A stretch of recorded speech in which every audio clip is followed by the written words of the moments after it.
Over the past year, I finally watched and documented my experience for the first time in my life, the timeless JoJo's Bizarre Adventure, Hirohiko Araki's magnum opus. A man that spent the past 4 decades crafting every ounce of himself into an incredibly popular series. Bit of a quick backstory. I used to hate this series. The art style put me off, I found the memes annoying, and thought the whole show was pointless. But now, after watching it all, I'm joining the crowd in demanding Netflix for more episodes. This is a story of how a once hater turned into what I now consider one of my absolute favorite animes.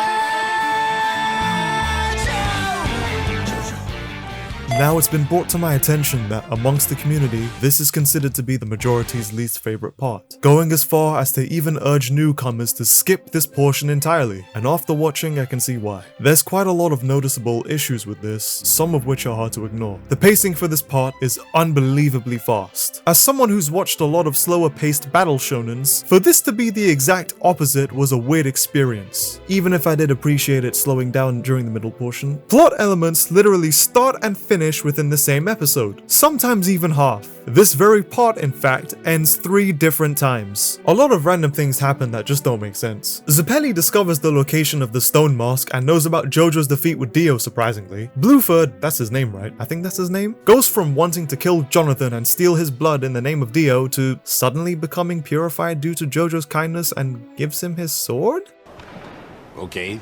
There's a lot of fluff that could be easily removed and it wouldn't make any difference to the overall plot. There are so many instances of this. The plot additionally does feel a bit dated and hasn't really aged well. Alas, that is to be expected given how long ago this was written. For only 9 episodes, it's fair to say that Araki was still finding his feet with his writing. Despite these grievances that I have, there are things I really like. I love the Halloween theme of the 18th century in England. I do love the comedy, even if at times it feels over the top and doesn't take itself seriously. It managed to get a few laughs out of me. The animation is consistently good, and for the majority, I do love the unique characteristics. Dio Brando is by far my favorite character and easily the best part of this arc. He is an asshole, yes. He lives, breathes, and produces hate all the time. His first introduction was kicking a dog in the face. In mere moments of meeting this man, he made it his sworn goal to ruin the main character's life, making his dad and friends lose respect for him, killing his dog, beating him in every battle, and ruining his relationship by stealing his and hers first kiss. I cannot make this up.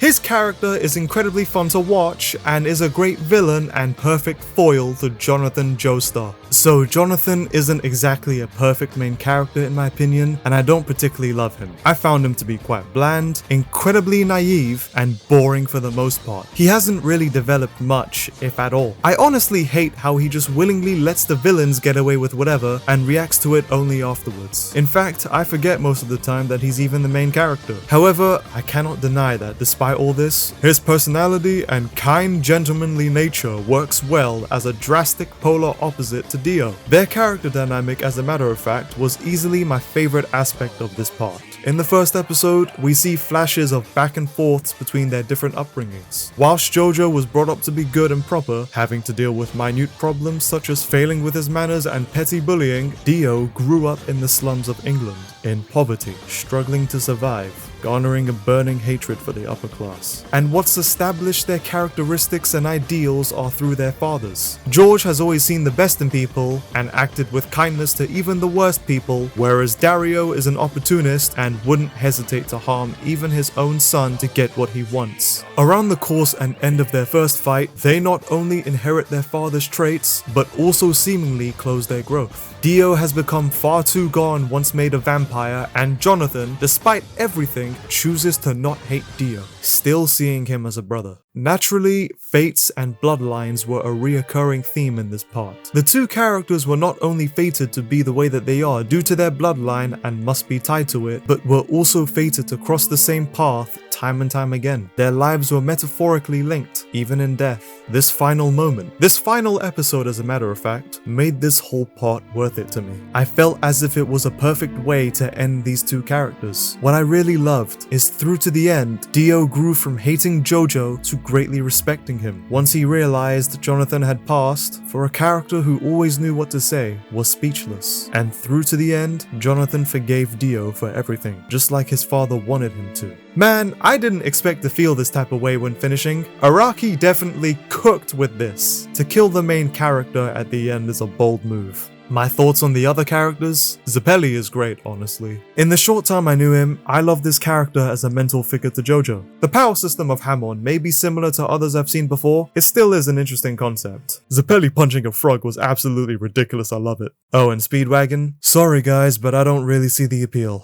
Overall, I don't hate this part as much as everyone else does. Even if there are gaping issues that are quite hard to ignore, I still found enjoyment with this. At the very least, it doesn't turn me away from wanting to watch the rest of this widely praised series. It certainly fits the title in that it is completely bizarre and cartoonishly over the top, that it does become quite jarring. However, if this is the charm for how JoJo's is, then I'm sure I can grow to love it once complete. As someone who looked down on JoJo's Bizarre Adventure in the past, whilst not fully loving the self-contained story, has made me appreciate how much love, personality, and quirkiness of Araki's writing in a bizarre way. Phantom Blood has a lot wrong, and a lot of it shouldn't work, however somehow it does. So right off the bat, I'm just gonna say that I enjoyed part 2 way more than part 1. When I watched Phantom Blood, I understood why many urged newcomers to skip it entirely. Despite not agreeing with this statement at all, part 1 did have considerable issues, some of which questioned whether or not I'd even find enjoyment going through this series or not. This, however, is in part with the fact that it was the beginning, the introductory part to this widely bizarre story,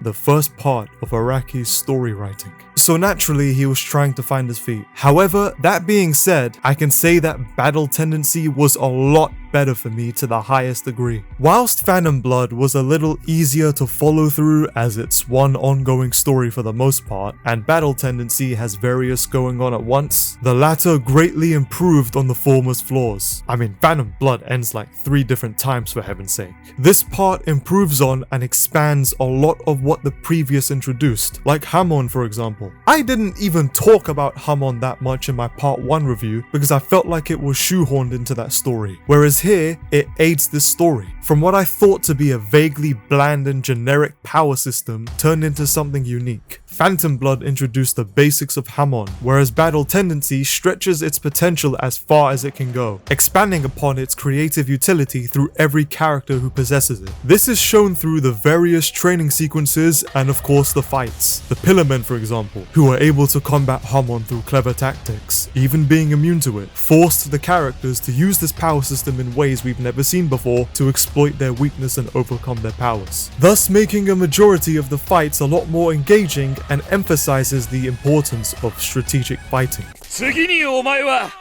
俺がきちっとやっつけてやるという I freaking love Joseph Joestar, who's the main JoJo for this part and the grandson of 50 years into the future to Jonathan, surprisingly, can't believe we skipped the whole generation, and who is absolutely nothing like him. Whilst Jonathan is pure, gentlemanly and reserved, Joseph is loud, a delinquent, and brimmed with personality, a polar opposite to his grandfather, which I honestly really like.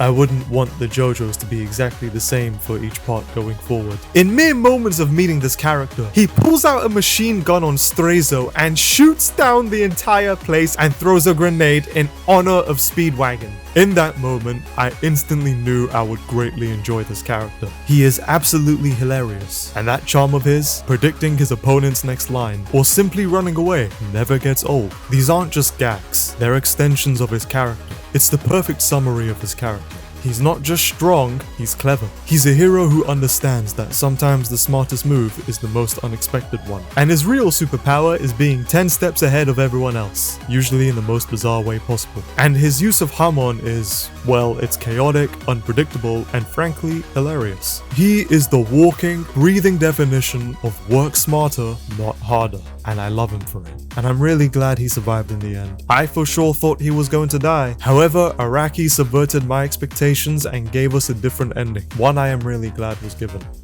So this story takes place in a completely different setting, during the World War II era. 50 years after the events of Part 1, which I view as another win. Something I was concerned with was the continuity of the series. With each part seemingly having a new character and taking place in different settings, I thought it was going to be a self-contained story for the most part, with no recollection to the ones prior. However, I was proved wrong yet again. Part 2 not only continues the same story as Part 1, but expands on it. Speedwagon finds more stone masks, Straizo, who I feel like I'm supposed to remember, becomes a vampire, and a lot of the side cast feel more prevalent, and how the events 50 years ago has affected the old and even new characters. It builds off Phantom Blood so well, which not only made for an enjoyable experience, it also made me appreciate Phantom Blood much more than I did initially. Now, for anyone who knows me on this channel, you know I love to talk about characters in a story. That happens to be my favorite aspect when reading or watching a material. The new and old characters in this part are something else. Caesar Antonio Zappelli. I really loved Caesar. So much so that as of right now, he's in my top 3 favorite characters from JoJo's. Grandson to the Zappelli we met in Part 1. He's flamboyant, arrogant, and takes his family's legacy very seriously. That's his driving force after all. It makes him proud, and it makes his relationship with Joseph incredibly interesting to see play out. The Zappellis have a bad habit of sacrificing themselves for the Joestars, and he feels the weight of that history. Therefore, when first meeting, he immediately clashes with Joseph's brash personality. Their rivalry is instant and electric. They bicker, they fight, but underneath it all, you see the slow burning respect of 2 warriors destined to become brothers in arms. Most definitely through their training sequences to prepare their Hamon. However, it is Caesar's pride that ultimately becomes his downfall. He rushes ahead into the mansion to face Wamu alone, consumed by a need for vengeance and honor, and walks right into a trap. The fight itself is incredible. I really love Caesar's unique fighting style. His bubble launcher pushes Wamu to his absolute limits. However, it isn't enough to put down the warrior, as he finds an opening that lands a devastating blow to Caesar, and in his final moments he does something heroic, honoring his family's legacy and following in their footsteps, using the last of his Hamon and passes it on to Joseph. And Joseph and Lisa's reaction when they see the rock that crushed him were gut-wrenching, and this moment changes everything. This death is impactful. It strips away Joseph's goofy exterior and fuels him with a cold, hard resolve, leading into my favorite fight from this part, Joseph versus Wamu, but I'll talk about this fight a bit later. Stroheim. Okay, now, I'm not sure how to feel about him. On the one hand, he's a Nazi, and fuck Nazis. First thing we see him do is kidnap Speedwagon to use him to awaken Santana from the pillar, which ends up killing all of his men and himself kinda. But on the other, he has always been an MVP when it comes to saving us at the right time. He's loud, egotistical, and oh my god, just shut up and finish the job! So yeah, do I love him? Do I hate him? It's complicated. And finally, Lisa, whose name I've heard quite a lot. As far as mentor characters go, she stands out in a good way. I prefer her more than Zappelli. She is a powerful, elegant, and demanding Hamon user who isn't afraid to be brutal and commands respect from the second she appears. I mean, it's shown through her training methods. That hell climb pillar was no joke, and quite literally could have killed Joseph and Caesar, looking in disgust when Joseph even asks to climb it without Hamon. However, it was needed for the two to even stand a chance. That said, it's everything outside of the mental figure to a character that makes her an amazing asset. So around the final act of this part, we learn that she's actually incredibly important to the Joestars and overall theme. She's the baby Jonathan pleaded Erina to save from the burning ship, and is Joseph's mother. This dude really peeked at his own mum in the bath, that's crazy. So whilst I'm satisfied with her character, after seeing online that Araki had planned to make her one of the main characters and do more with her but was denied permission from his editors, does make me feel some of her potential was wasted a bit. Alas, I still really loved her character and viewed her to play a pivotal part in the story. She's evidently the beating heart of part 2. As for the older characters, alright JoJo fans, I've come around to Speedwagon. If I ever need a hype man around my corner, he'd be my number 1 pick.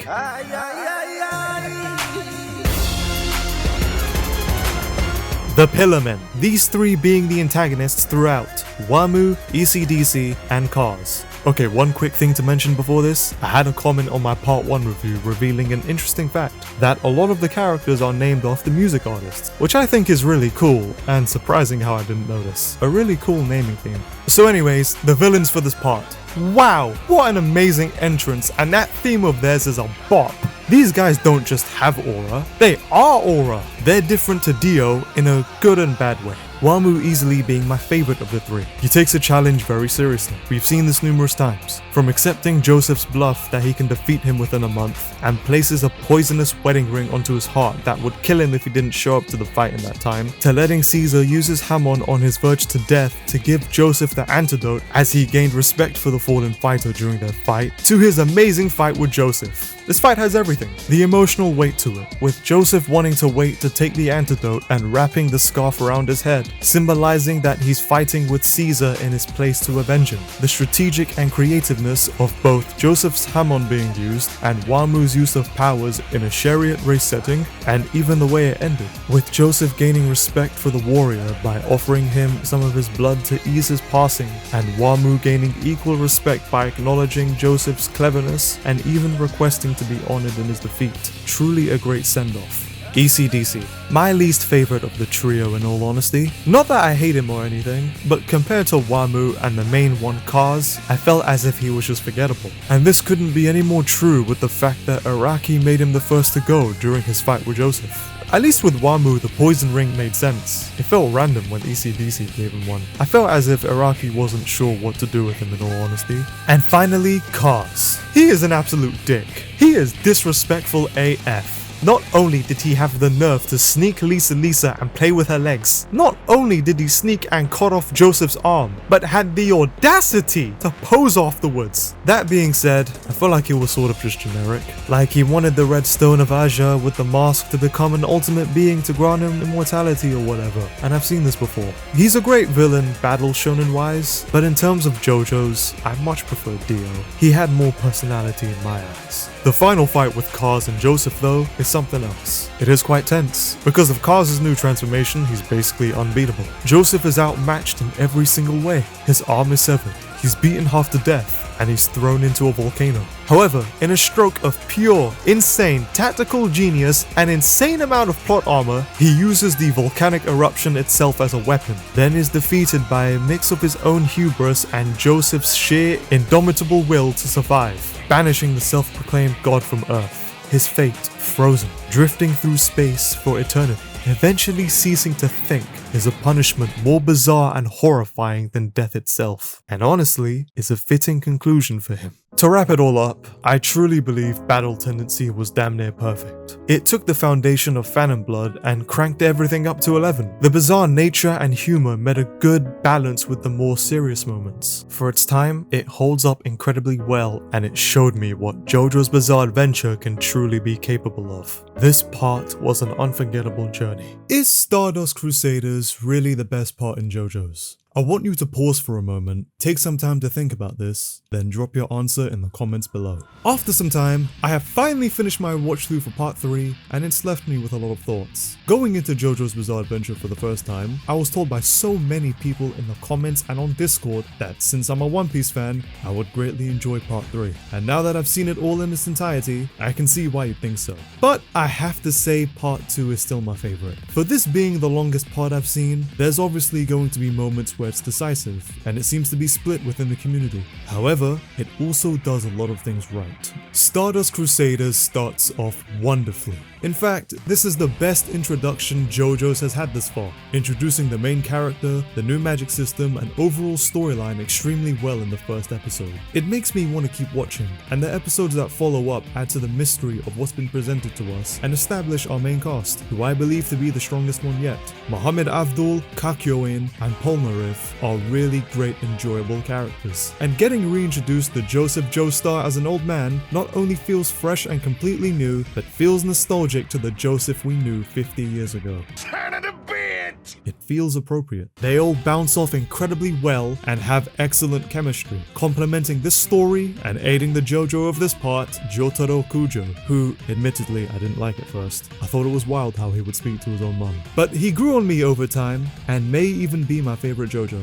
And I must say, it was incredibly bold for Araki to throw away the power system he's built up for over 113 chapters and bring in a completely new one. Part 3 introduces the mechanic called stands, which I've heard a lot about before watching JoJo's. This easily has to be one of my favorite aspects of Stardust Crusaders. I love how incredibly dynamic and boundlessly creative this battle system is. It's not only a major step up from Hamon, but with how diverse it is, it presents so much personality, complementing their user greatly. Star Platinum reflects Jotaro's violent and determined nature, Magician's Red with Abdul's seriousness and intensity, Emperor exposing Whole Horse's cowardice and lack of confidence, and so forth. My favorite stand has to be Kakyoin's Hierophant Green. I love how extremely versatile it is with close and long range attacks, can turn invisible and even possess people. Despite it spams Emerald Splash constantly, it has a wide range of abilities. It also just looks cool, as do a lot of the stands from the main cast.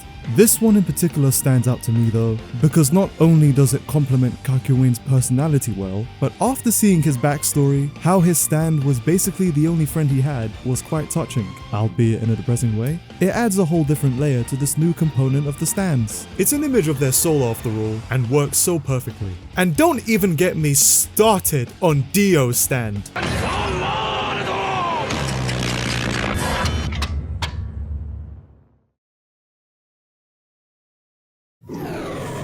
I can safely say without a doubt, this is the more fitting system for a bizarre tale like this one, and Araki made the right choice to switch. However, the introduction with this system also comes with a major flaw, one that draws this particular part from being a masterpiece in my eyes, the Monster of the Week format. So as the opening episodes occur, Araki established the main storyline for this almost immediately. Break Jotaro out of prison, go to Egypt to save his mother, who now has a stand she can't control, and face the legendary GOAT, Dio Brando, who has returned and now taken over the body of Jonathan Joestar. I cannot tell you the widest grin I had on my face upon this revelation. If you've seen my part 1 review, you know how much I love this man. The pieces were set in place as the plot and main cast were formed, but it was continuously interrupted for fights that quite honestly felt like filler. The trip from Japan to Egypt is a great idea, but the execution falls into a very predictable pattern. They show up somewhere new, they get attacked by a new stand user, they struggle to figure out the power, they eventually win, and they move on. Wash, rinse, and repeat. And this would go on for an episode, sometimes two. To tell the truth, this is what made this watch through kind of a slog for me. I had to drag my feet with this because I found this approach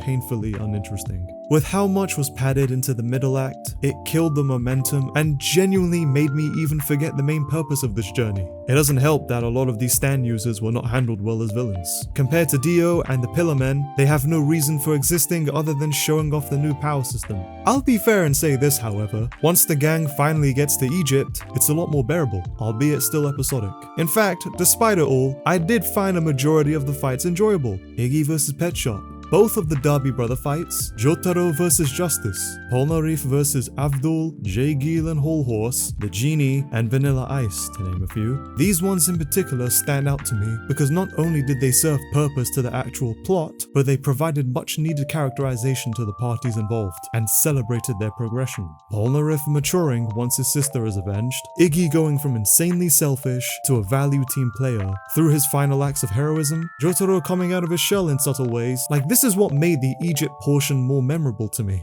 One fight in particular that still plays in my mind has to be the Jotaro vs Derby fight. It was intense and really left me at the edge of my seat for a fight that had no action whatsoever, and I actually really love that. It's probably my favorite stand fight of this section.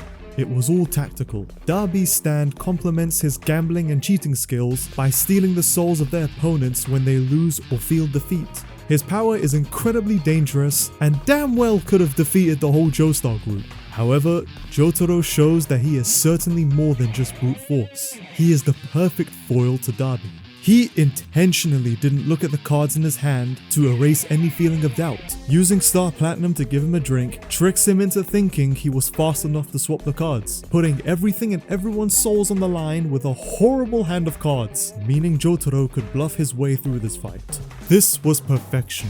Even I was as stressed as the people around him, and I was wondering what cards he had. The psychology of this stand fight was bar none, and quite honestly like nothing I've ever seen before. And to top it all off, the very thought of betraying Dio terrifies Derby to death. Jotaro's bluff not only killed this man, but it inspired the whole of Yu-Gi-Oh! To exist. Like, you see what I mean? Fights had a purpose and were absolutely hilarious. In fact, this is the funniest part by far. Oingo Boingo had me dying. These are memorable, for good reasons. Unlike ones that wasted my time, like the baby ones and that freaking monkey. Genuinely speaking, if Araki cut out a third of these fights and tightened up the pacing, it would have more rewatchability. But that's just me. But on top of having the best introduction, it also has the best conclusion. The last 6 episodes were straight fire. Jotaro vs Dio was incredible, and as it stands right now, is my favorite fight of the series. It's one of the most iconic fights in Battle Shonen, and for good reason. Packed to the brim with incredible moments. Kakyoin's sacrifice ending his arc wonderfully. This iconic panel that I've seen countless times before. Dio getting a steamroller out of nowhere. It truly fit the climactic tone this final fight should have. And after being shrouded in shadows for most of this part, seeing him again with an overwhelming sense of terrifying and disaster felt imposing. And not only adds an even greater stake for this destined fight, but solidifies Dio as one of the greatest villains I've seen in anime. It's the payoff that was absolutely worth the journey and left me satisfied. And everything afterwards is wonderfully bittersweet. It ends the story of the century-long rivalry between Dio and the Joestars that started in Phantom Blood at what cost. The send-off with Polnareff actually got me teary-eyed. I really grew to love that character, and I really hope we see him and the rest again. So let's circle back to the big question. Does Stardust Crusaders really deserve its hype? Here's my answer. Yes, sometimes. While there is a lot that deserves praise as mentioned, the flaws are real. The pacing is a mess, and there's a lot of controversial moments. Joseph dying during the last act, then being revived through Star Platinum was extremely forced. However, I love Joseph, so I guess I'm cool with it. And whilst they're great, I feel as though Avdol and Kakyoin could have been utilized a bit more notably Avdol. He dies, disappears for the whole first half, only to be brought back just to die again. Unless you told me he was a part of the group, I genuinely would have forgotten that he was. And whilst Kakyoin's moments were more satisfactory, he also just disappears for most of Egypt. There should have been screen time spread out amongst that cast, instead of Polnareff getting all the limelight. The highs are incredibly high. It's no surprise just how influential and iconic Stardust Crusaders truly is. The good outweighs most of the bad. It opens up incredibly well and ends perfectly. The journey may be flawed, but the destination is legendary. So yeah, Stardust Crusaders earns its hype because it's a story made of legendary moments with a massive unbreakable heart. It might not be flawless, but it's an undeniable masterpiece of shonen action and a cultural touchstone that's still making waves today. Part 2 may still be my favorite, but Part 3 showed me why so many love this series. Diamond is Unbreakable is a goddamn masterpiece, and if that's what you came for, then there you go. Part 4 was an amazing watch from beginning to end that, as it stands right now, is my favorite part in JoJo's. Maybe because it's the one still fresh in my mind, but for being the part I knew the least about, it made the experience all the better. Not only does it fix all the issues I had with Part 3, but it showed me that JoJo's can be so much more than just an action series. Everything evolved. The art style completely changed and looks better in my opinion. Same goes for the writing. Compared to Stardust Crusaders, it was a much easier watch through, and I'm putting my hands down on that one. However, by saying that, it doesn't mean I hate Part 3. I really enjoyed Part 3, but there were a lot of issues I had with it. I said in that review how the episodic Monster of the Week nature really bogged it down for me. Like, it really dragged. It quite literally made me quit the series for a while. Which is a shame, because I also said how much I loved basically most of the things from Stardust Crusaders. But after watching countless, and I mean countless episodes of one-off fights with random NPCs and never seeing them again, only stalled the progression of its story. With that in mind, the early portion for Diamond is Unbreakable follows that same pattern, but in a much more gratifying style. The stand fights in Part 3 felt like it was filler. We'd fight an opponent for 1 or 2 episodes, then we'd never see them again, making it feel like a waste of time. It was the biggest weakness of Part 3, however, it's a strength of Part 4 for one major reason. It feels much more connected to the plot, and you actually see the characters again. They feel more important. Not to mention, a lot of these stand fights were actually entertaining, minus the rock, paper, scissors episode. And for the stands themselves, well, they're also taken up a notch. Part 3 introduces the stands, Part 4 reimagines the stands. They definitely got much more creative. Araki shows us this power system can be used beyond combat and for everyday scenarios. Heaven's Door for writing commands on people and drawing manga, Cinderella performing cosmetic surgeries, changing faces and fortunes of people, Tonio's Pearl Jam infusing food to cure illnesses of whoever eats said food. These utility-based stands shatters the mold and shows us this magic system's potential can be limitless, reaffirming their unique personalities and complementing their user greatly. It also plays a huge part into its world building. Morio is a wonderful setting. The stakes for Part 3 were understandably high, whereas the stakes for Part 4 are quite low, but much more personal. And because of this approach, it allows for a more grounded tone and deeper lore within the town. I'm not a slice of life kind of guy, but I really enjoyed it here. I felt like I was a part of this town. I appreciate Araki for choosing to take this route. Now let's talk about the main guy himself, Higashikata Josuke. So he's Joseph's son! Yeah, out of all of the things revealed, this was the most bizarre. I really do love and appreciate that the main characters are not the same as each other. Joseph is fun and I love how he changes each part he's in. Jotaro is a stoic tough guy, and Josuke, I'll be honest, at the start of the part I didn't think so highly of him. He's the most normal Joestar we've seen thus far, but in a good way. He's not as vanilla as Jonathan is, and the gimmick of him snapping when someone talks ill of his hairstyle is funny. In the earlier episodes, there wasn't much that made his character stand out to me. This changed over time though, in moments when he meets Joseph for the first time and comes to terms with now having a father. That felt real. My favorite aspect of his character is his friendly nature. How he chooses to help and prioritize his loved ones, even those he's not entirely cool with above himself, is quite admirable. And his stand, Crazy Diamond, whilst looking really cool, reflects that perfectly. You see it with how much he values the town of Morio and would do everything he can to protect his home. He's also just a fun character to watch. When he stole Joseph's wallet, it made my ribs hurt. I love the goofy moments in JoJo's. What hurts Josuke the most in my opinion is that I never got to see more of him. Diamond is Unbreakable is the first part where it feels like the side cast takes the front seat and he takes the back. Which, speaking of the side cast, they are all incredible. The reintroduction of the Joestars, Joseph and Jotaro, are welcomed. I love how it's shown how they both have matured since the events in Egypt. Koichi and Okuyasu are two incredibly great characters too. The former is a walking Dragon Ball Z reference, which I appreciate, and the arc Okuyasu goes through with the death of his brother and Red Hot Chili Pepper adds a lot of emotional depth to his character that made him high up for me. Kishibe Rohan, oh my lord, he grew on me. I really love that character a lot. Somehow these set of characters managed to surpass the Crusaders for me as my favorite main cast of JoJo's. I just love the chemistry between each of them and how tight-knit they are. And the best part? Each of them is as important as the next. Even though Koichi is basically the Polnareff of this part, he doesn't hog all of the limelight. It's shared amongst the whole cast. Even someone as small as Tamami has valuable screen time, and it's greatly appreciated given the setting they're in. I love each of these characters so much for different reasons that I strongly doubt the next one would surpass this for me. And what binds them together has to be my favorite aspect from Part 4, the main villain.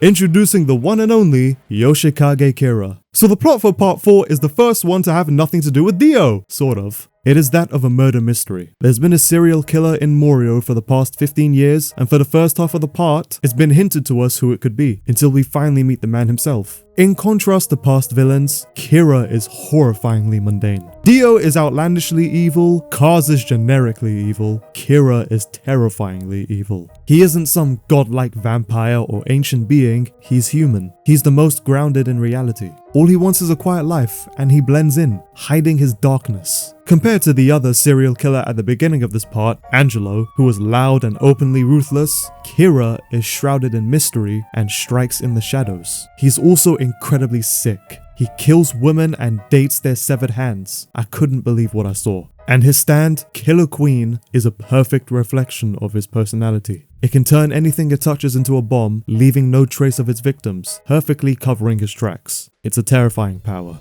And when he fought and brutally killed Shigechi, I was sick to my stomach. I wanted this man dead. Shigechi pulls an incredibly clutch final move by using Harvest to take the button of Kira's suit, leading into their first fight, which was easily one of the best fights of Diamond is Unbreakable. And after changing his appearance, he finds himself with a new family and gains a new ability, bites the dust. He just becomes more and more unstoppable. Like, this is the first time I've seen a villain have plot armor. His new ability, bites the dust, traps a person in a time loop if Kira's identity is revealed, and kills whoever learned the secret and rewinds time by an hour. The person carrying the bomb is the only one who remembers the previous loops too. He becomes cool and collected, believing he is untouchable, only to be bested by Hayato, a literal child without a stand by the way, to trick him into revealing himself in front of Josuke. The last stretch of episodes, covering the final fight with Kira, was so peak. Josuke's play to get Kira's dad killed, the whole town of Morio coming together to defeat Kira. One of my biggest issues in JoJo's was how during the final fights, Araki would basically kill off the side cast just so the main Joestar would secure the victory. I'm glad that wasn't the case this time around. It needed to be a group effort, and it made the conclusion satisfying. Now the death of Kira. I must say, when I first saw it, I was surprised. Out of all of the ways he could have gone out, him getting run over by an ambulance wasn't on the list. However, after digesting it, I have to say this is the most fitting way to send off an ordinary character in an ordinary way. And when he meets Raimi, oh my lord, that had me at the edge of my seat, as he's dragged by the hands of his victims straight to hell. Bro basically died twice. Raimi getting her deserved justice as she finally passes on, the town of Moria lives on. I said Stardust Crusaders had the best ending of JoJo's, and part 4 easily overtook that spot for me. Kira is a triple S tier villain. He reminds me a lot of Aizen. Dio's still my favorite, but Kira is most definitely a close second. Araki wrote him so well that I straight up hated this man and prayed for his downfall. Overall, I have no complaints. If this review is more positive than negative, that's because there was nothing I disliked. Well, almost. I'll admit I wasn't too fond of the alien subplot in the last act. It was random and misplaced and went on for too long in my opinion. But with that in mind, I can definitely say that this is my favorite part, yes. And honestly, I'm kinda sad that I finished it. You know, I'm sad that we're leaving Morio. I'm sad that this is the last time I'll see Joseph Joestar. He's definitely top 5 for me. Man, I wish I could just erase my memory and watch it for the first time again. Now that I'm 4 parts into this series, I'm starting to see why many are fans of JoJo's. It's incredibly unique. I strongly believe JoJo's Bizarre Adventure has a huge amount of creativity that I think a lot of newer anime tend to lack these days. There's a component that each part has that's stuck with its fanbase. The stands, the long list of vibrant characters, the poses, the memes. You can definitely tell Araki was having fun writing all of this, and as a viewer who went into this with incredibly low expectations, I'm having a lot of fun watching it. I love the huge amount of creativity JoJo has. The point I'm trying to make is, I see it. I finally see the vision. You won me over, JoJo fans. I've now become one of you. I only have 2 parts left, and I wish I had more honestly. I'm starting to really love this series. Part 4 definitely saved it for me. How does JoJo's keep getting better? Seriously, whatever Araki is smoking, I need some of that. I have just finished my watch through for part 5, and honestly, this might be my new favorite. I see why so many JoJo fanatics praise Golden Wind to the heavens and beyond. I went into this series expecting the worst, and here I am eating my own words. This part takes everything that worked before, sharpens it, and tells one of the tightest, most emotionally brutal stories JoJo has pulled off. And yeah, I did not expect to be saying that. Right off the bat, I want to give a shout out to David Production. Whilst they've done an amazing job with the series thus far, this is the part where they truly went above and beyond. From the very first episode, it's clear this part received extra care. The art style shifts once again, and honestly, this is the best JoJo's has ever looked. The level of detail on the characters and the Italian scenery adds so much personality. I mean, every shot looked beautiful. The slimmer character designs, in my opinion, looks far better than the bulkier ones from earlier parts. The characters feel more expressive because of it. In fact, that was one of the reasons why I didn't want to watch JoJo's to begin with. But it's no longer an issue. People really underestimate the power of a strong adaptation. Golden Wind is living proof of one. We get great moments like the torture dance, and even something like this.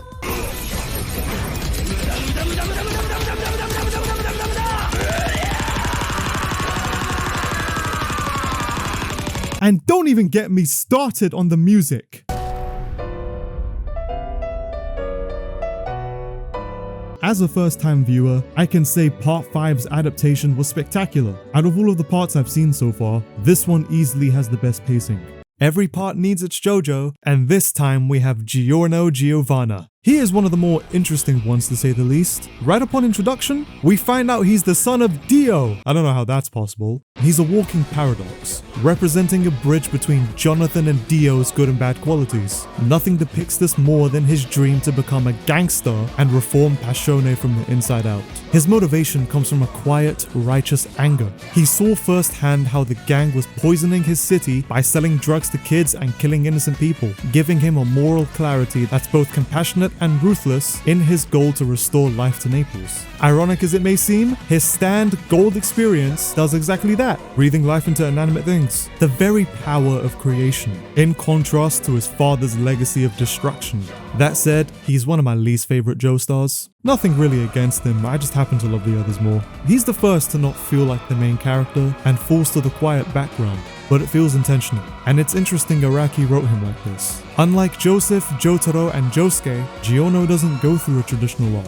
He is already fully developed when the story begins. He already knows what he wants and would do whatever to attain it. He's calm, quiet, and observant, aiding as a support and a critical step in developing the characters around him, particularly the gang he's a part of, who I strongly believe to be the best side cast for me. Yes, they've surpassed Part 4's group. Giorno may be the JoJo, but the heart of Golden Wind belongs to someone else. A man named Bruno Bucciarati, the true main character. I love everything there is about him. His backstory, his design, his stand. He quickly became one of my top 5 characters in the entire series. Just like Giorno, he is disgusted by the drug trade rotting his home, and that shared dream is what brings them together. His choice to betray Diavolo after finding out he planned to murder Trish, his own daughter, is the moment the story just explodes. That choice isn't just a rebellion, it's sacrifice. Bucciarati knows exactly what that decision will cost him, and he makes it anyway. Sticky Fingers is a perfect reflection of who he is, a man who opens up new paths for others, whether it's an escape route or a new future. He's the leader who carries the heaviest weight and whose resolve inspires his team to follow him toward a future he knows he'll never be a part of.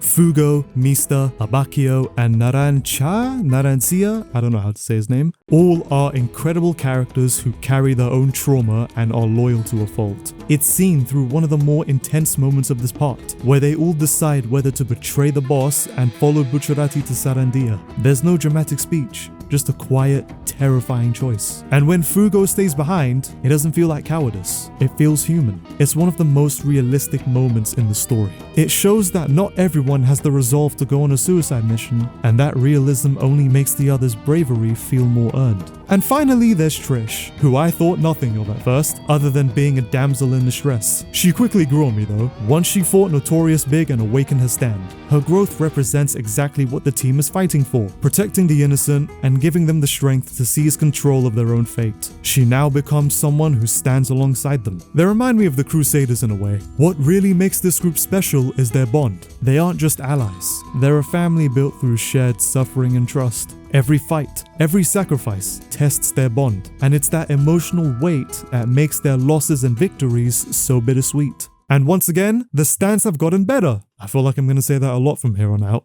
Our main group possesses very unique abilities. Aerosmith, Sex Pistols, and Spice Girl. I definitely get the music reference this time around. I love the stands are no longer just humanoid entities that pummels their opponents to the ground. They can be objects, tools, and even weapons. It's certainly a breath of fresh air. We also get introduced to a new stage of stands, but more on that later. Stand battles have always been a thing in JoJo's for a while, but Golden Wind is where Araki truly perfects his craft. The fights here aren't just about who can punch harder, they're high-stake puzzles that push their characters to their absolute breaking points. Not to mention their enemies are woven directly to the story. The main antagonists hunting the team aren't just random goons, they're a rival assassination squad who end up wanting the same goal as our squad. This gives every fight a personal, desperate feeling. Take the battle on the train against Prosciutto and Pesky, for example, or the fight against Giacio, or even jumping ahead to the fight with Doppio and Risotto later on. The battles in Golden Wind are the peak of Araki's creativity, mixing high-concept powers with brutal tactics and forcing our heroes to win with their brains, not just their fists. As for my favorite of the newer stands, it's going to be Moody Blue's Abacchio stand. The ability itself is simple, but thematically it's perfect. For a man who is trapped by his past due to his mistakes, having a power where you literally replay past events is incredibly fitting. He is able to use this flaw as a power until the very end. I really love how well JoJo tackles death. There's something real about the way Araki sends off his characters. In a lot of shows that I've seen, when a character dies, there's usually a long, dramatic farewell, whether it be through words or actions as they're at death's door. And there's nothing wrong with that. Plenty of stories do it beautifully. When a character dies in JoJo, there's a sense of realism to it. They just die, suddenly, unfairly. It's unpredictable. It creates tension, and you really feel the emotion behind them. Caesar in part 2, Kakuin in part 3, and Shigechi in part 4 are some that come to mind. And part 5, more than any other, leans heavily into this. It has the highest body count, and it feels like it. Abakio's death was completely unexpected. The moment where he sees his old partner was a bittersweet final grace. The resentful man is finally at peace. And don't even get me started on Narancha's death. That was so cruel. I mean, the death flags were there, but good lord. There's no final stand, no last words, he just goes. It happens so fast that you barely have time to process it before the story moves on. And that absence hits harder than any final speech ever could. And that idea that death can arrive without meaning or fairness ties directly into part 5's central theme. Because in Golden Wind, fate isn't something you escape, it's something you're forced to face. However, what happens when you try to change fate? This question is tackled by our first biggest obstacle, the main villain, Diavolo. As far as villains go, he's pretty weak. For a character who is completely shrouded by mystery, his limited screen time makes it harder to fully connect with him. The notion that he wishes to remain anonymous is pretty uninspired, especially coming right after Kira. It's hard not to feel like I've just seen this done before. I will say, I did love the idea of him having a split personality disorder. I don't think we've seen that before in JoJo's. It made for some hilarious moments. And I really liked that Araki made the choice to introduce his stand first before the character itself. That was an interesting twist. Despite that, thematically, he works. He goes against the very themes of this part. He is built on control and fear. King Crimson embodies that well. It's a terrifying power, erasure of time. Actively wanting to control fate perfectly reflects Diavolo as a character. He wants to control without consequence. He wants to erase the parts of reality he doesn't like, while remaining completely untouched himself. And whilst this is a villain with yet another time power, it's consistent with the track record of the JoJo villains wanting to abuse the passage of time, so I'm cool with it. Throughout all of JoJo's, the idea of fighting against fate has been present, but part 5 makes it the central conflict. It's a story that asks if destiny is a fixed, absolute power, and if you can beat it with your resolve. Bucciarati's fight with Diavolo is a perfect example of this. After losing, Bruno loses a lot of blood and basically dies, only to not. It's due to his resolve that his soul is pushing forward, in a body that's slowly shutting down. He is literally a dead man walking, but his existence is an act of pure willpower. Fast forward to the ending, the Rolling Stones episodes, which, while admittedly a random way to end this part, greatly aids this narrative. Bucciarati's fate was sealed once the stone formed into his shape. However, due to Mister's resolve, he prevented Bruno from dying early, allowing the others to die first. You could say Mister was the true villain. With that said, I do think this reveal kinda cheapens the brave choice he made to protect Trish and fight the boss a little, but in exchange, it reframes everything that follows. By choosing to fight anyway, they turn their meaningless deaths into heroic sacrifices. They don't erase their fate, they give it meaning. And in doing so, they prove they were never slaves to fate after all. Let's talk about Part 5's wildcard, Stand Requiems. So we get reintroduced to Polnareff, which was a great surprise, and he brings forth the concept of Requiems. And I don't like the execution of them. Don't get me wrong, stand arrows have been a reoccurring plot device since Part 3, and the idea of stands going berserk sounds incredibly cool. But I just can't help but feel this was shoehorned in at the last possible moment. We hear about it at the very end of the part, weirdly enough, and we get a very streamlined, rushed explanation on what they are. It's very messy, and this is the first miss from Araki. I don't know, I just feel like stands themselves were already perfect, and this felt kind of unnecessary. Like, I get it, it's a shonen series, power-ups are a given, but if this was introduced much earlier on, I could see it having a much more satisfying payoff. But alas, it was worth mentioning as it plays a key factor in the final fight. As Bucciarati passes on the torch to Giorno, as he pisses his stand, unlocking Gold Experience Requiem, which does look cool, we get the final bout with Giorno and Diavolo. Even though the final fight is really just our gangsters with swapped bodies chasing after Polnareff's Rogue Requiem for the arrow, the final clash with Diavolo to some may feel underwhelming. I feel it really hammers home to the ongoing theme of fate versus resolve. Giorno's newest power is the perfect counter to King Crimson. It has the power to reset everything to zero, negating his time erasure, reverting every action. This traps its target in an infinite loop where the cause never leads to an effect. Diavolo's King Crimson erases the cause to guarantee the effect, and Gold Experience Requiem erases the effect by cancelling out the cause. That symmetry is beautiful. Diavolo can no longer escape the consequences of fate. I may not love Requiems, but I do love this. Giorno's resolve is sharp, and as he delivers the final blow, as he defeats the boss, he delivers a killer line, "You will never reach the truth," and traps Diavolo in an infinite death loop, forever experiencing death but never reaching the end. And I must say, this is one of the most brutal ways to kill off a villain. Araki gives his villains the most fitting conclusions. What follows after is quite odd. After the climax and the Rolling Stone stuff, we just immediately cut to Giorno becoming a mob boss. We don't see his rise to power or if he achieved his goal. We don't see memorials for our fallen comrades. We don't know what happens to Trish or Fugo. It sticks the landing, but not quite.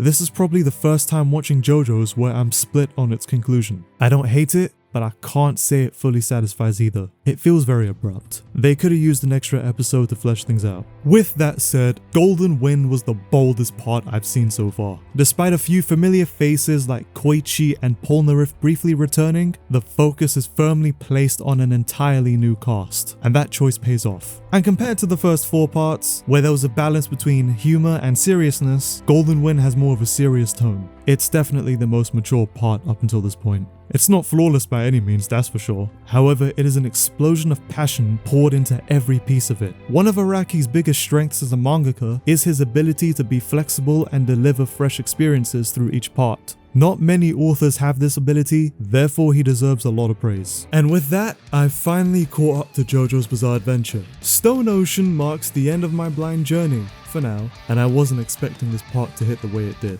Stone Ocean feels different. It's messier, riskier, and somehow more important than I realized going in. From what I can see, this is the most decisive, controversial part this far. Some love it, some hate it, and those who do urge folks to skip it. And after finishing it, I can see why, but I also feel it slept on way too much. I went into Stone Ocean expecting one of JoJo's weaker parts. I didn't expect it to reframe the entire story. It doesn't just escalate JoJo, it risks breaking it. Stone Ocean hooked me immediately. The opening episodes, in fact the entire first batch, feel incredibly strong. Araki throws us straight into the lion's den without a moment to breathe. We're dropped into one of the most hostile environments the series has explored, and within that chaos, we're introduced to the main villain extremely early on, to Jotaro dying. It was hard to not feel invested by this point. And what makes this opening so effective is how quickly the stakes escalate. The story moves from a personal crisis to something far larger almost instantly. A clear goal, a clear danger set in stone. The enclosed setting of the Green Dolphin Street prison makes this very accessible,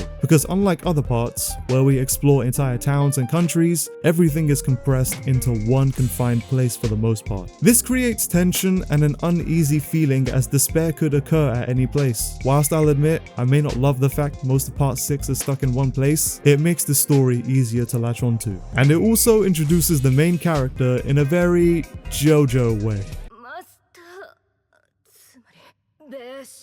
Jolene Kujo is an incredible main character. For years, Araki had pushed for a female Joestar, but was denied. So when he finally got the chance, he pulled out all the stops. Jolene is the heart, soul, and spine of part 6. Her introduction reminds me a lot of Jotaro's, which funnily enough is her dad. Both ended up in prison, both awakened their stands under pressure, both were portrayed as rebellious upon first viewing. Like father, like daughter, eh? But where Jotaro begins part 3 as composed and dominant, Jolene begins part 6 at her lowest. She's bitter toward her father, resentful of of being abandoned and completely powerless after being framed for murder. Unlike Josuke and Giorno, she doesn't step into the story with confidence or control. Josuke already had a strong grasp over Crazy Diamond, and Giorno was developed by the time his part began. Jolene, on the other hand, is having to learn everything from scratch. Almost immediately, I loved her character, and from that point on, she only continues to evolve.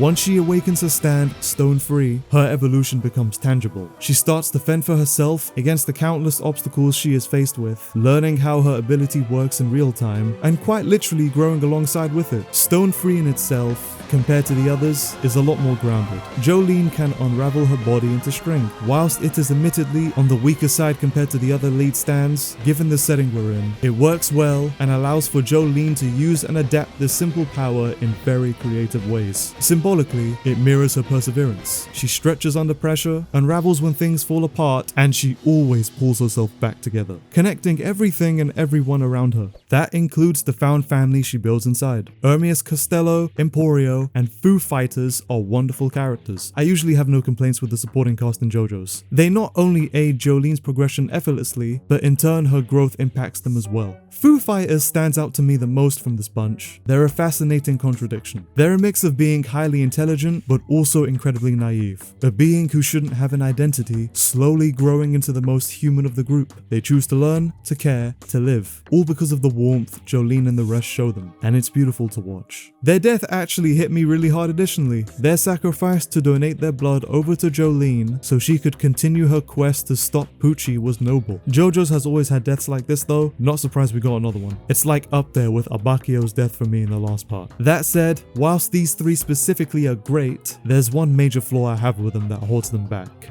They don't feel connected at all. As opposed to the Crusaders' shared hatred of Dio, the town of Morio wanting to push out evil, and Team Bucciarati fighting against the spread of drugs, each character in Stone Ocean has their own goal which makes them feel somewhat disjointed. Hermias wants revenge for her sister, and Anasui, a character who was pissing me the hell off, only wants Jolene to be his wife. The only ones who wanted to go after Pucci were Jolene, Foo Fighters, and Weather Report, another great character I'll touch upon later. Whilst I did find myself enjoying a majority of these characters individually, I believe this dynamic is a step down compared to the ones before. I still believe the Bucciarati squad are the best to come out of this series. And to speak on the stands, I'm not a fan of a lot of them in this part actually. The same goes for the stand battles. It's no surprise that stand abilities have reached their absolute peak. Araki made the stands very OP to the point some of them were quite hard to fully grasp. In fact, I still don't understand how some of them actually work. That's not to say I hated all of them though. I found great enjoyment in ones such as Bohemian Rhapsody, Goo Goo Dolls, Jailhouse Lock, Underworld. Those fights felt inventive without becoming overwhelming.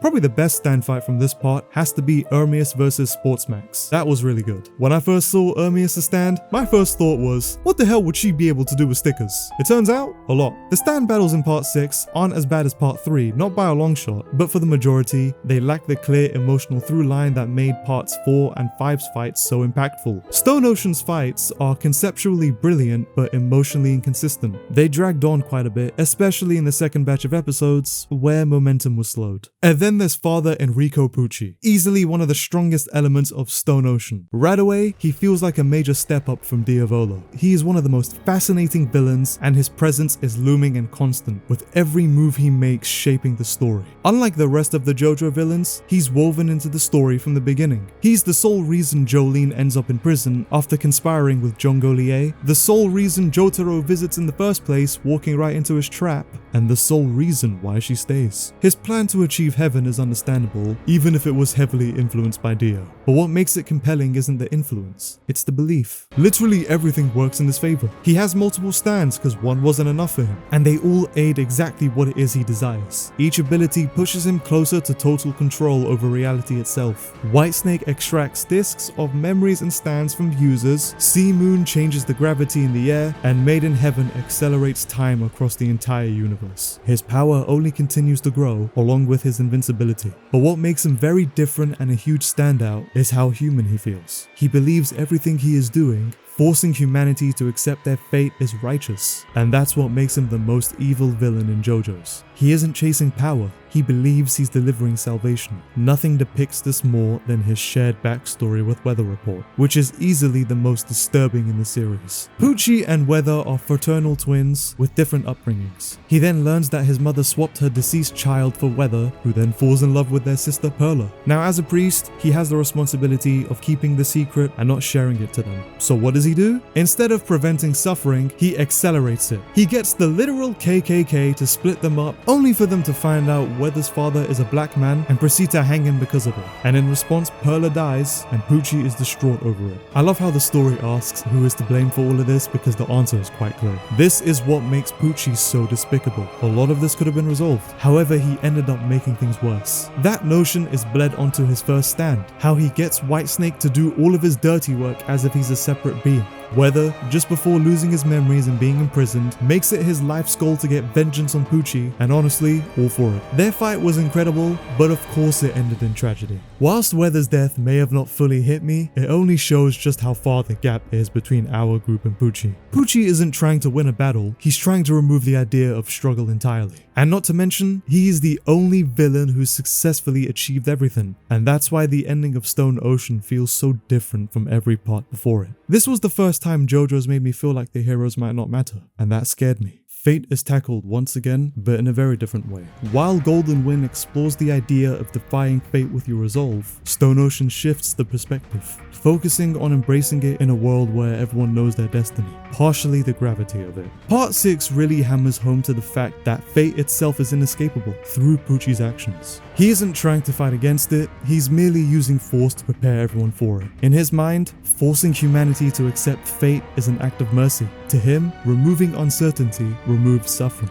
Fate becomes control. The idea of unchangeable fate shouldn't be seen as a wall, but normal. It can't be moved, only understood, just like gravity. And the characters are forced to find freedom within that limitation. That's what makes the conflict so powerful. Jolene isn't fighting for the same reason as Giorno. She accepts that destiny may exist, but believes no one should have their choice taken away, which is what Poochie was trying to do. But the Joestars have always represented the opposite idea, that meaning comes from choice, even when the outcome is inevitable. And that shift feels heavier, because not only are they facing an unstoppable force, but their freedom to choose may also be stripped away. Which brings us to the final showdown with Father Poochie. As soon as we break out of prison, we immediately race to Cape Canaveral to go after him. The entirety of the third batch was a thrill. Jotaro returns, Dio has more sons, I guess he got busy during Egypt, and Poochie awakens his stand once more into Maiden Heaven, a beastly power. And then it happens. He wins. Time accelerates. Reality breaks. Our stakes go from a bad situation to a dire one. This final fight is full of desperation. The former jailbirds come up with a plan to attempt to combat such a terrifying power. Anasui would use Diver Down on Jotaro to absorb his fatal wounds and protect the group.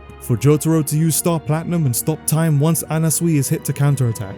However, that plan fails miserably. In the all-for-nothing gamble, they lost. They all fought. Hermias, Anasui, Jotaro, for real this time. Just to save Jolene in hopes she would continue this fight was utterly devastating. The torch is now past to Jolene, and she wastes no time to make a decision, and it's a very bold one. With whatever strength she has left, she makes the ultimate sacrifice for not one final attack, but to entrust all of her hopes, will, and the Joestar spirit to the sole survivor, Emporio, as she dies shortly after. I already loved Jolene up until this point, but this final act of faith absolutely made me adore this character. I'm glad she exists, or existed I should say, and here's where things get even more crazy. Emporio not only ends up back in prison, but because of how fast Poochie was accelerating time, he ended up resetting the entire universe. I had to pause and process that entire information when he said it. Like all of it, just gone. I couldn't believe what I saw. For the first time ever in the series, evil has taken over and overcome righteousness. However, Poochie makes one fatal mistake. He slows down time in hopes to kill Emporio, the only one now carrying the Joestar bloodline on his back, who somehow had Weather Report's disc of his stand inserted to him and uses that to finally put the priest down. Personally, I'm mixed on the way Poochie is defeated. Whilst I love the notion that it's Weather's stand to secure the victory, in some ways he finally reclaimed vengeance. I believe it was out of convenience. Araki made the most powerful stand in Made in Heaven that beating it convincingly was impossible. And I liked for the most part he didn't even try to stand against it. And I know eventually the villain has to be stopped, but it just felt like a shoehorned way to do so. It makes you think if Giorno was in this part, would he have prevented the reset of the universe? His power is to reset life back to its original state after all. Once Pucci is gone, the universe resets once more, and all of the people we've met in this part are reborn with normal lives. Jolene becomes Irene, Anasui becomes Anarchis. You may think I'm crazy for what I'm about to say, but not only do I believe this to be the perfect ending, if Araki chose to end JoJo's here, that would have been a good choice. The story of Dio versus the Joestars finally comes to an end. Dio no longer has a hold over them. Now, to say everything was erased is unsure. From my understanding, all of the events from the first 5 parts still happened, but because Pucci himself has been erased, that makes everything in Stone Ocean erased as well. I may be wrong, but you can tell me in the comments if I missed anything. Part 6's ending is a profoundly bittersweet symphony, an end that required the complete erasure of the very heroes we fought beside, reframing what victory looks like in JoJo. They didn't win by stopping fate, they won by ensuring the next world isn't defined by fear of it. Stone Ocean doesn't end its story, it frees it. This part was the wildest one I've seen this far. In some ways, Araki hit the ceiling with this one. I can't see stands and the battles getting any crazier than this. This was narrative closure in the most overwhelming of ways. I have no idea where JoJo's Bizarre Adventure will go from here, and what route Araki takes, but suffice to say, I'm certainly intrigued. So I've spent the past 9 months watching JoJo's Bizarre Adventure for the first time. And before you ask why it took so long, don't! During that time, I have reviewed the first 6 parts adapted from Hirohiko Araki's masterpiece. What started as a show that honestly disturbed me a little, slowly turned into one of the wildest journeys in anime I've ever experienced. The main review series is finished for now, and since this will be my last JoJo video until part 7, I wanted to wrap things up by ranking the Joestars and the parts themselves. So think of this as a little epilogue to the series. And by the end, I want you all watching to comment down below your rankings. And since every JoJo part is defined by its protagonists, we'll start with the Joestars themselves. At 6th place, we have Jonathan Joestar. Sorry Jonathan fans, all 3 of you, but this was the obvious choice. With him being the original JoJo, his sole purpose is to set the standard. Whilst I do enjoy seeing his gentlemanly nature, his lack of a personality is severely overshadowed by the Joestars that come after. That said, I do genuinely believe if he had much more screen time, he'd be higher on a lot of people's lists. That to me has to be the biggest thing holding him back. Despite his short run, he possessed a lot of great moments within that. His death was very shocking to me. Being the first doesn't mean being the worst, and his presence is extremely important in the grand scheme of things. So in spite of his low placement, see it as him needing to carry the bloodline on his massive shoulders. 5th place is the man, Giorno Giovanna. I feel like I'm gonna get a lot of slack for this placement. Out of all of the ones adapted, Giorno is definitely one of the most influential Joestars. He's Dio's son, his design is fire, and his theme is absolutely killer. In fact, if this was a ranking for JoJo themes, his would definitely be my first pick. Gold experiences a unique stand even before his Requiem. There's clearly a lot to love about him. Despite that though, he ends up taking more of a backseat compared to the rest of the cast. He doesn't feel like the main character of his own part. Whilst I do see the point of Araki's intention with that, it ultimately didn't give me enough of a chance to form a connection with the gangster. These next 2 may surprise you. 4th, we have Josuke Higashikata. Reaffirming what I've just said, Araki decided to focus more on the side characters as opposed to the main JoJos as the series went on, and this was the first case of him doing so. So I really do like Josuke, more than I should actually. Cool design, cool stand, in fact Crazy Diamond is my favorite of the lead stands. The downside is that we don't actually get as much one-on-one screen time with Josuke himself, which is a shame because I view him to be a vastly interesting and probably the most real of the bunch. He could have easily been higher on my list if Araki chose to share more light into his characteristics and flaws. Suffice to say, he's a character I thoroughly enjoyed from start to finish. And 3rd place is Jolene Cujo. Out of all of the ones listed, she is the one that surprised me the most. For being the first and only female lead as of now at least, I'm really glad she wasn't underutilized for that and instead celebrated. In some ways, she's the female Josuke in that she also has abandonment issues that stem from her father, except I believe it to be better handled with her. She's very versatile with a grounded stand power, which made all of her fights being enjoyable, even to the end, always having others' interests at heart, risking her life to noble causes, displaying a strong case of perseverance. She doesn't feel like the female one, but instead feels like an incredibly strong lead that aids her story wonderfully.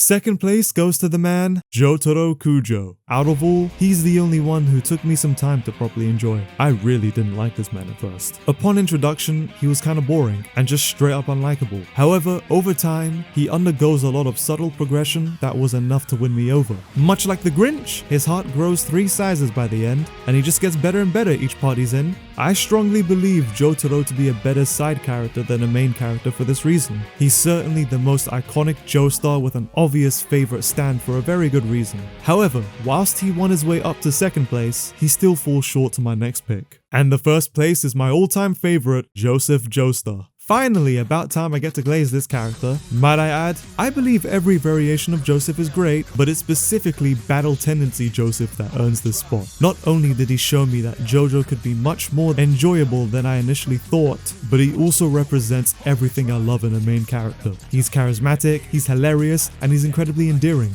Predicting his opponent's next line, running away in tactics have all stuck with me. Joseph doesn't just represent Battle Tendency, he represents the chaotic spirit that makes JoJo so special, easily making him one of my favorite characters in the entire series. That's one done, but of course, a Joestar alone doesn't define a part. Every story in JoJo has its own setting, themes, and cast that shape the journey. So now that the Joestars are ranked, it's time to rank the parts themselves. In 6th place, we have Part 1, Phantom Blood. Again, another obvious choice. Jonathan and his part share the same place. It sets the foundation for the rest of the series, and despite its short run, has great moments scattered around. However, it has a lot of flaws. With only 9 episodes, there wasn't much that could be fleshed out. Hamon felt shoehorned in, and the story literally ends like 3 different times. Side characters such as Zeppeli and Speedwagon are great, however it's not a surprise when I say Dio hard carried this entire part. And I will say the time it actually ended was a fantastic way to end its contained story. I remember feeling shocked by it when I first saw it. It's clear Araki didn't know what to do with JoJo's at this time, therefore its placement is fitting. But hey, the opening slaps though.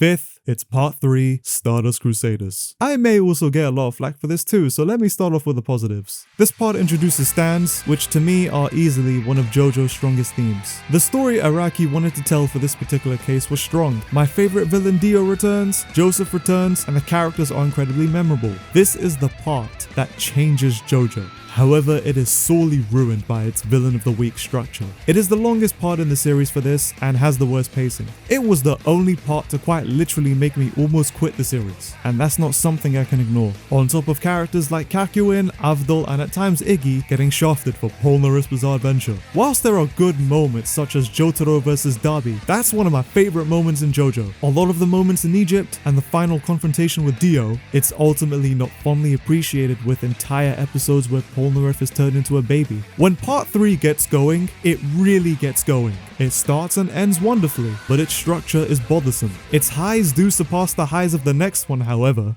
4th goes to Part 6, Stone Ocean. Despite my belief the last part's highs surpass some of this one's, Part 6 is much stronger overall. Marking the finale of the Dio saga, the tension was a constant thrill all throughout.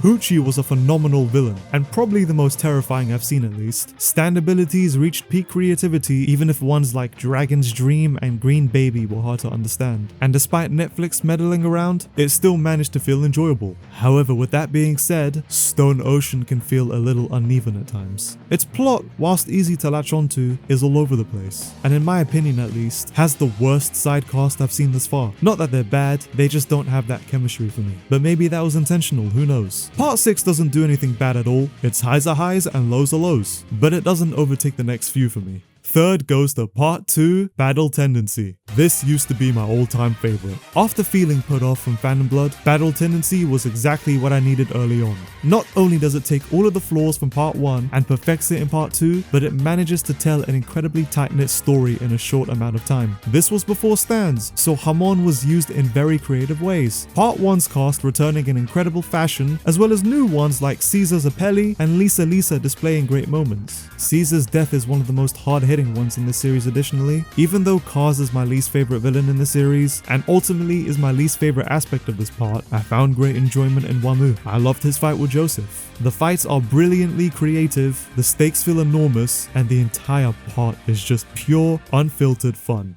Second place is Part 5, Golden Wind. I know this may be a lot of people's favorites, and I went into it knowing that. One notion that's apparent is how Araki grows as a writer in each part, and I believe Golden Wind's mature storyline was his peak, at least from what I've seen. I mean, this is where characters die the most. It's bold in the sense that it has nothing to do with the other parts. The Italian scenery was beautiful, stand battles were the best they've ever been, the cast of characters were the strongest by far. Bruno Bucciarati is easily top 5 characters in JoJo's. He's such a good mother, man. As said in my review, thematically, I believe this to be the best part in JoJo's. The Fate versus Resolve theme was handled really well in every aspect, and this was easily the anime at its best. Giorno versus Diavolo was a great final fight too. It doesn't come without its own flaws, however. Diavolo for me, despite having a cool power and fighting against the very themes of JoJo, lacked any substance as a villain compared to the others. Stand Requiems are the most shoehorned, unexplained power system I've ever seen, and I wasn't a fan of the way Golden Wind ended. In fact, this was the worst ending Araki had given for any part. It's a shame, because Part 5 was almost there to being perfect, except it stumbled slightly when it came to stick the landing.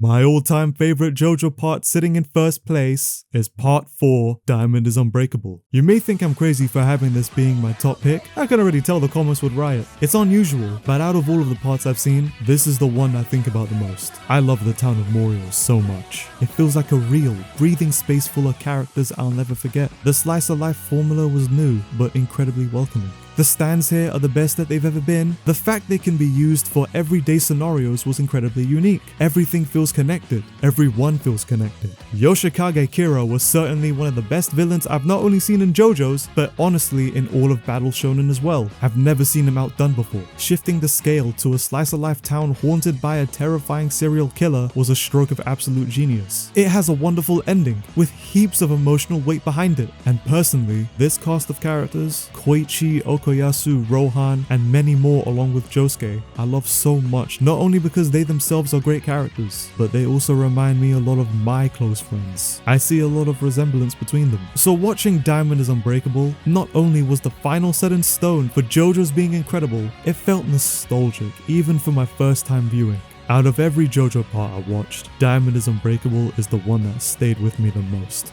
And that's my ranking. Whilst this won't be the last video I make on JoJo's, it's the last one for now. You know, I went into this series with extremely low expectations after putting it off for years, thinking I wouldn't enjoy it or making it past the first 2 parts. But over the course of what was 17 years of work, I got introduced to Hirohiko Araki's vibrant world and his story. And I'm stepping off, greatly appreciating what I've consumed. There are very few stories that can deliver new experiences as the pages continue to flow, with each bleed with heaps of creativity and heart. JoJo's Bizarre Adventure is a timeless, once-in-a-lifetime kind of series that is hard to ignore. My experience cannot compare to die-hard, lifelong fans of the series. Whilst that is true, this series has fundamentally changed how I view stories, and it's also really helped me through a lot of hardships these past few months. Thank you so much for joining me through this bizarre tale. It has made the experience that much greater.